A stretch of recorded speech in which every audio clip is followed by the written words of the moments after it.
They call themselves progressives who are willing to sell out Palestinians, black people, and poor people in order to win. So as black people, as people who are anti-war, I am asking you guys, what do we get out of this? What exactly do anti-colonial movement? If you're a Palestinian, if you're a black person, if you're any of these disenfranchised classes, why should we join your movement that literally designed to win over white suburbia?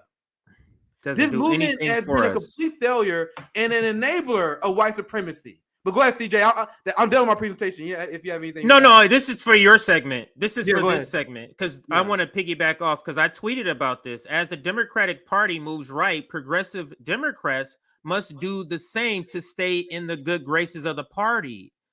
You get what I'm saying? Like, just think about it. And I go on to say John Fetterman, as a progressive, shows how U.S. progressives have regressed ideologically. U.S. progressives are moving backwards, which they have to do because they have to stay in lock and stands with the Democratic Party that keeps shifting right. You notice, Nick? No more BDS. You just named a bunch of things. They're okay with selling out BDS. They're okay with $15 minimum wage not being a red line. They're okay with the parliamentarian being the excuse, so they're not pushing it. They're okay with, selling out for a committee assignment that's not going to get you anything. They're okay with selling out everybody but themselves to get crumbs. Go ahead. That's why this is the modern progressive movement is literally just a white boy movement. That's all it is. It's literally just a white boy movement. Let's fight for Medicare for all. Let's fight for a Christian minimum wage. Thing that will help us. Oh, how about standing for the Palestinians? How about resisting the Democratic Party apparatus that is bombing Africa? Nah, not doing that. Nah, we're not doing anything that's gonna make us uncomfortable. Staying with the global South. Nah, not doing that. So I'm pulling this back up. I want to read a quote from a Palestinian activist. You heard from Ashley. I'm gonna get her back on the show. Ashley was amazing from the Palestinian Community Network and how she talked about like the language that she used to describe the squad and Nina Turner. You guys see where I get my language from. She pretty much said, "Fuck all those people," and that is the mindset of Palestinians. The only people that are still cheering on the Justice Democrat Bernie Sanders strategy are these white leftists that have nothing to lose. Do these look like people who have anything to lose? Do these like people who are gonna be victimized by the government that is ran by these neocons like John Fetterman and Maxwell? No. So this is the Palestinian guy talking about Maxwell frauds who sold out the Palestinians. He said, "I was absolutely enraged. I marched alongside this guy every day for months. At a minimum, we had a very high level of camaraderie." I cut these 3 segments out, but they go into that in the article. They explain how much the Palestinians were betrayed. They cursed them. They wish they never was friends with them. But meanwhile, if you was to ask all these people, they would think, "Oh, they're not a big deal. Oh, you just weak about Palestinian rights. Why are you guys being a purist? Why are you being a purist? Yeah, you support a little bit of genocide, just a little bit of genocide. Why was over your pure litmus test?" That is the reaction that the white left will give you, right? So I keep this short. If you want, we can bring up the Vigeland. Yeah, let's bring up the Vigeland. For like maybe 15 minutes, so I can at least start the segment out. So so let me bring up her tweet first, and then we'll show the. Is this the tweet? Yes. Ooh, let me bring it down a little bit. Yeah, sorry everybody. So she says, and then we're gonna play the actual video that says the same thing. Now, you want to read that, Nick? Emma says, I was looking at some chats. Emma says, "Voting isn't an expression of your individual artistry or an expression of your special soul. It's a strategic but necessary step in the fight for change. Base it in realism. Vote Democrat. Vote with who unions back. Vote to prevent cuts to Medicare, Social Security, and Medicaid." And this tweet It is exactly why Emma Vigeland is Democratic Party operatives. And no matter what they do during those 2-year gaps between elections where they pretend, oh, I'm critical of Democrats. Hey, I called out Joe Biden the other day. I called out Nancy Pelosi, guy. Look at me. That shit, all your critical coverage of the Democrats means absolutely nothing if you tweet this every 2 years. Are we clear? If you're going to tweet this every 2 years, why should the Democrats be upset when you criticize them? Why should they feel a threat from you? They don't. If anything, you're an agent of that party and you do their bidding better than anyone else because you're here to get people who will criticize the Democratic Party. You get people who have the same anti-establishment vibes as you do, right? And then every 2 years, you're like, yeah, you guys see, I'm cool like you guys. I'm cool like you. I'm down with you people. Hey, we should vote Democrat though, right? Motherfuckers like, what? Nigga, did you just criticize them for 2 years? Then some people are confused and they're like, oh yeah, I guess I go along with it. I know. You see how they get people who consider themselves to be radical, these socialists. They get them to shift to the right.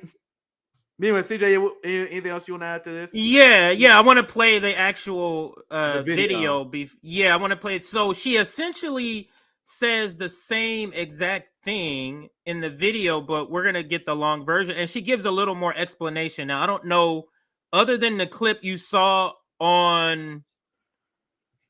Hang on a second here. Let me pause this. It wasn't like he was...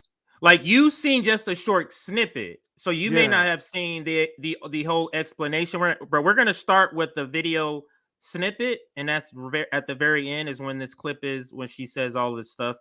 So we'll start there, and then if you want more explanation as time fit, we'll give more explanation here. So here is Emma Vigeland's explanation. Now, the title of this video, if anybody wants to check it out, it's on the Majority Report. Get out and vote. I'll play a little more, like the last 2 minutes here. Let's see.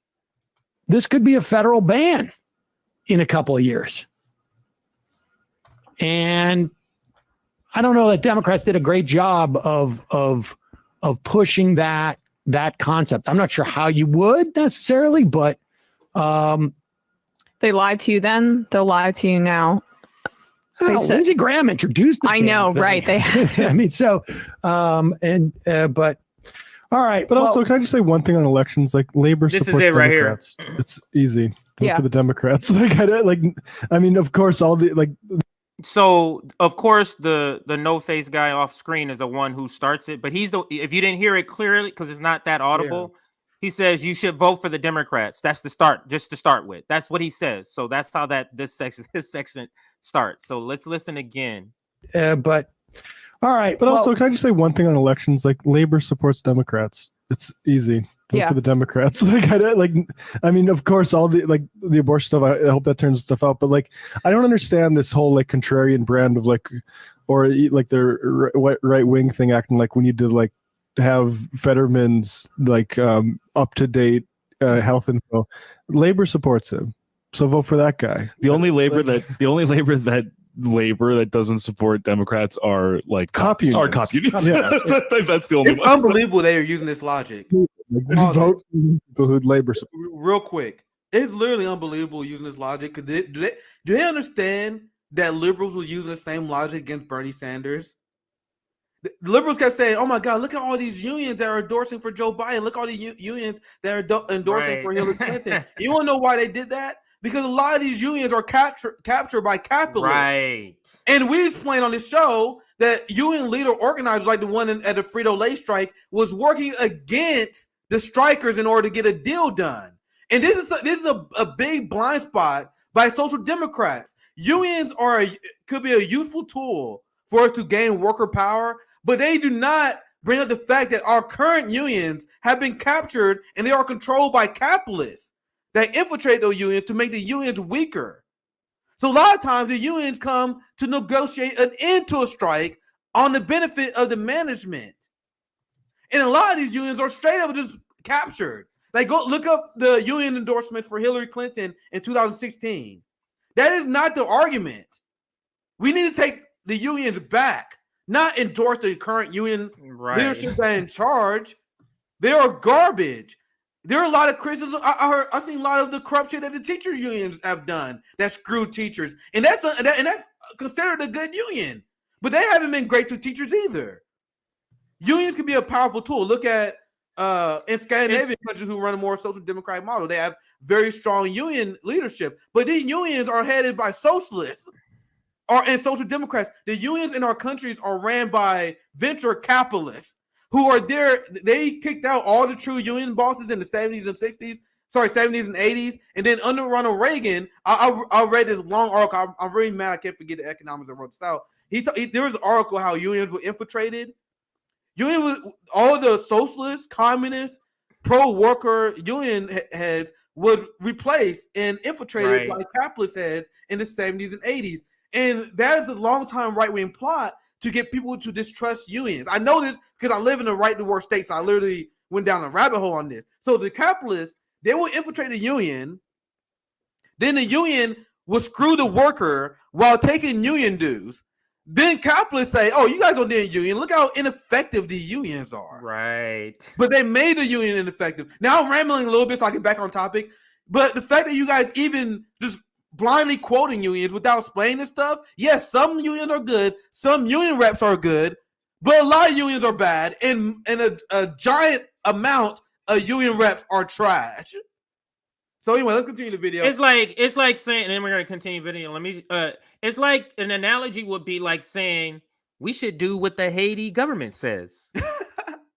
It's like you're not gonna say how the Haiti government is actually just a puppet government for the United States, and that's why that's what he's saying. It's like you're not gonna mention that the fact that the unions are captured by the Democratic Party. You're just not gonna mention that. But let's finish the video before you have to go. It has about less than a minute to go. It is really not that complicated. It should be. I mean, we should have like labor have a more independent and forceful voice in that coalition, and it's a problem that it doesn't. But until like unions start splitting between Democrats and Republicans, it should be obvious who you should. Or the Green Party, for that matter. Right. Like, I mean, it's just that a vote is not an individual expression of your heart. It's not an expression of like your artistry. You can go what you think about that individual candidate. To a painting class. It's not a litmus test for yourself. That's actually narcissistic. It's actually worse when you read it, because she essentially just said the version of her tweet. It's worse when she said it. Like, that tweet already was smug in classes, but it's somehow even more smug in classes when you say it. That's why I wanted to play the video. But think of the logic. Think of the logic and how it serves the professional managerial class, because they hear what the far left says. Look who you're supporting, an imperialist. Look who you're supporting, a racist. So what have they developed? Voting is not about your individual beliefs. It's a strategy. It's to disconnect the power they have given the state to do all these bad things, Nick. You see how it absolves them of voting for imperialism? You see how it absolves them? Go ahead. Yeah, that's such a great point, CJ. And Emma is so privileged. She don't even realize the amount of privilege that she oozes. So she's telling on herself and only herself. Do you know that? Emma, do you know by saying this, you're only telling on yourself, because she views voting as an artistic expression. So she projects that on us. So Emma is voting for nothing, voting to protect nothing, because she needs nothing from government. She came from a rich, wealthy family of corporate lawyers, and that allowed her to get into the independent media space because she was able to take and she said it herself. She was able to take internships without pay because her parents paid her bills. So you grew up a rich girl. You have no problems that the government can solve. So to her, voting is an act of expression. So, but she projects that on us who vote in our self-preservation. So Emma, will you look at a Palestinian in their face and tell them to vote for a Democrat after my breakdown of the Zionism in the Democratic Party? Will you look black people in the face and tell us to vote for the Democratic Party after the large anti-black policies that they implemented that tanked our wealth, as well as them funding the police? This breakdown of hers oozes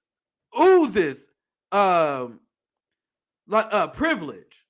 And like you said, CJ, like we always says, Who does? If you don't believe what I say right now, who does this ideology serve?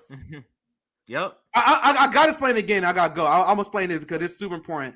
And this is what these social democrats get wrong about voting. They view voting because they're not victims of the crimes of our empire. They view voting as, oh, which one of these people I want to fight? Which one of these people do I want to have my representative of my country so I can feel proud? I don't want Donald Trump because I want to feel proud of this country. So I want someone who don't have mean tweets. I want to vote the people who are nice, right?